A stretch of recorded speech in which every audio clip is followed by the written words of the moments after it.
Whew. Guys, I'm blown away, and I never thought that this would happen. A almost 40-year-old CD player, the one standing here next to me. It blew my mind. The sound quality of it is simply breathtaking. It's astonishing. It made me listen to music not standing up from my couch anymore. I'm talking about the Sony CD227 ESD. This model range was built from 1988 to 1990. And what is the very special thing about it? It has a very special DAC inside. The Phillips DAC board TDA1541A. And it doesn't have only one DAC, it has two DACs.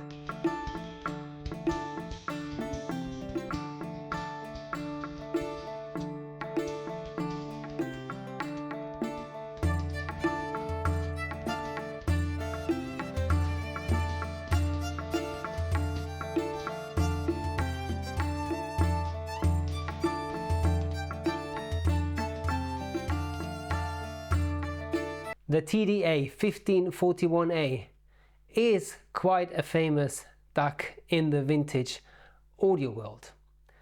I never heard one before, I never had one before, I never owned one before. I'll be honest with you, when this line of CD players came out, I was 15 years old.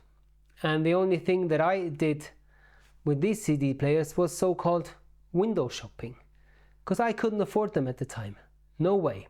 The Sony CD227 ESD is part of the ES family of Sony's CD players of the time. The ES family was the proper high-end CD players of that time. The 227 is in the lower section of this ES family. Nevertheless, I couldn't afford it when I was 15 years old, so I'm very happy to have it now and to be able to listen to this infamous TDA1541A conversion in the CD player. Even Phillips stated at the time that the DAC board TDA1541A is playing in high-end territory. This DAC board was used by quite a few of other manufacturers as well, not only Phillips and Sony. It was used in Marantz players, although Phillips and Marantz at the time were very closely working together. So the TDA1541A is found in Marantz CD players, it is found in Meridian CD players, it is found in Name units, and I'm sure there's other companies out there in the late 1980s who used Philips 1541A DAC board in their high-end products. The CD player here also has a headphone amplifier. You can see that here. I hope you can see it down here. I'm not sure if focused. And this headphone amplifier even has a volume control. I'm not aware of that many CD players in modern times that come with headphone amplifiers with integrated volume controls. In the late 1980s, that was very much standard of the Sony ES line. Most of the Sony ES CD players of that time had integrated headphone amplifiers and also volume control. And also the line out output. I have two different outputs. One is fixed and one is variable. A very interesting thing of that time, of the late 1980s, the early 1990s. Now this CD player is using the laser KS151, which I believe is kind of a middle class laser at the time. The higher models did have better lasers.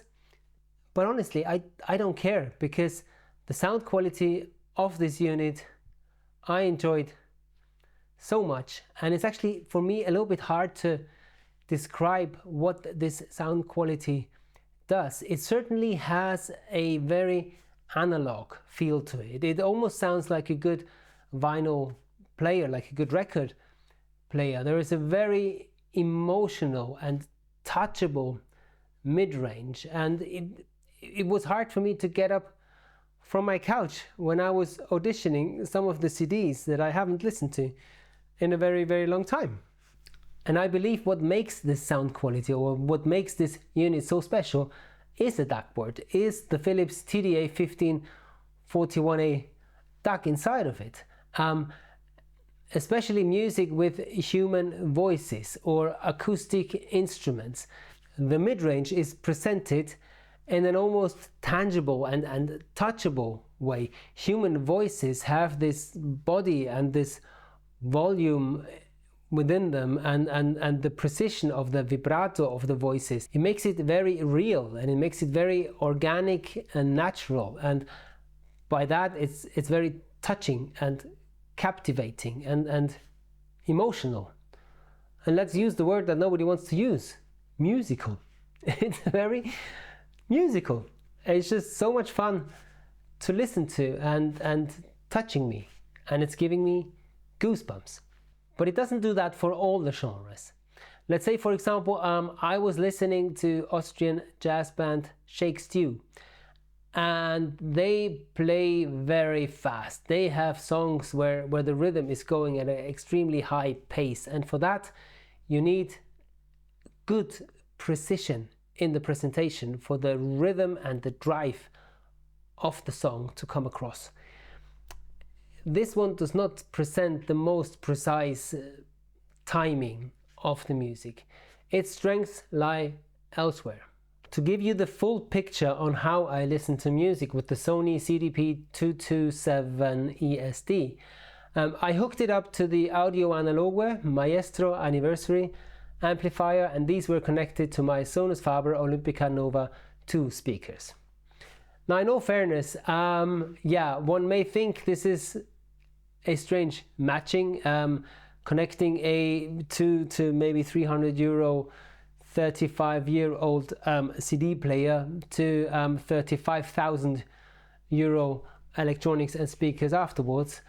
But this is the system that I have here, and yeah, I believe it's a coincidence, but I actually believe that I found a very, very good match with the amplifier from Audio Analogue and the speakers by Sonus Faber playing with this Sony CD player and the DAC chip inside, the TDA1541A.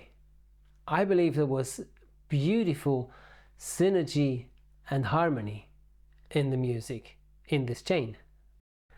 Let me also present one CD that I thought sounded breathtaking on this CD player. Putumayo Records, African Odyssey. This is a very special CD for me. I bought this CD in Cape Town, and that was shortly before I took off on a little holiday, driving all by myself in a little car through Namibia, exploring, the wildlife and nature of Namibia, which is astonishingly breathtaking and beautiful. So anybody who hasn't been, go. It's amazing. And so I was driving a lot. I was sitting in the car many hours, because it is a big country and you can only drive very, very slow on these rugged roads. I had one CD with me, this one. So I listened to this CD day in, day out. I know every song by heart, and I can sing the lyrics even though I don't understand any word of the lyrics. And playing this CD with the Sony CD227 ESD brought back all of my memories of this journey.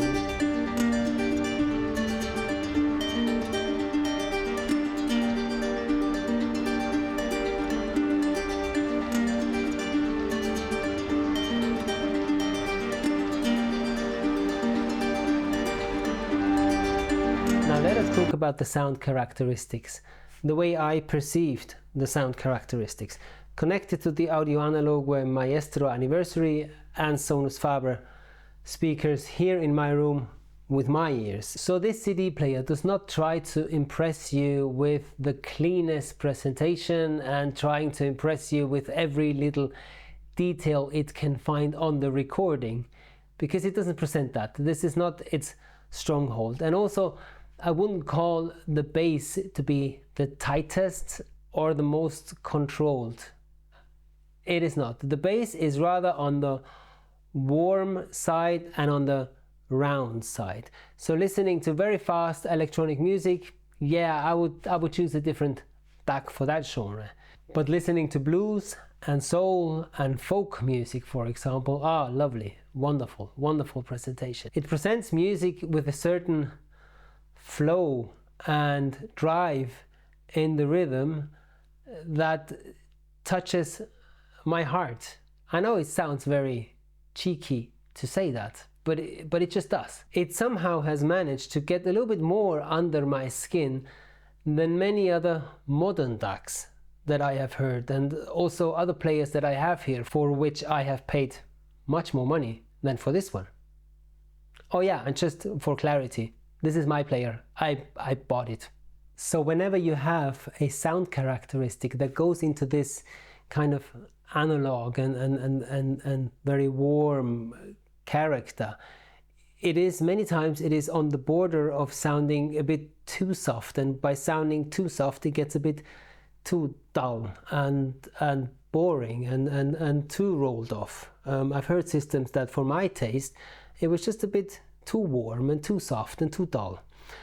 This player finds for me the right middle line between being absolutely not sharp, not harsh, but also not dull and soft, yet being very gentle and warm and calming in its presentation.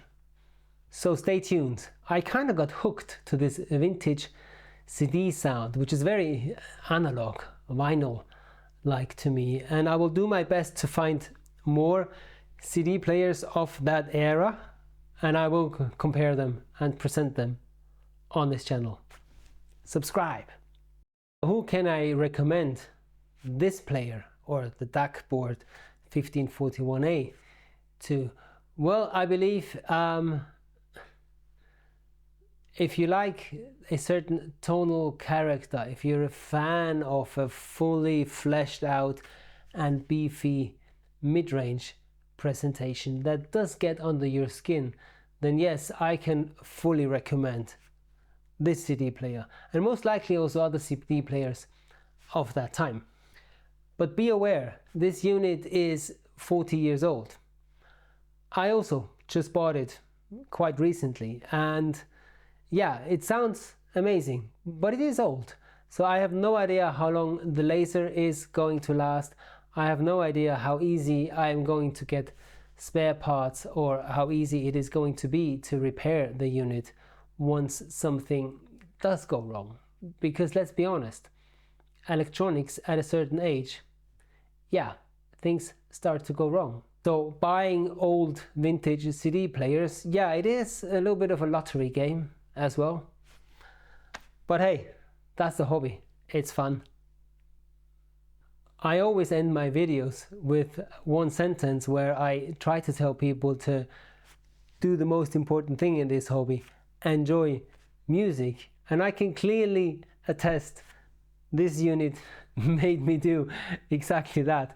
It made me enjoy music, which is the most important thing. Do not analyze, just enjoy music.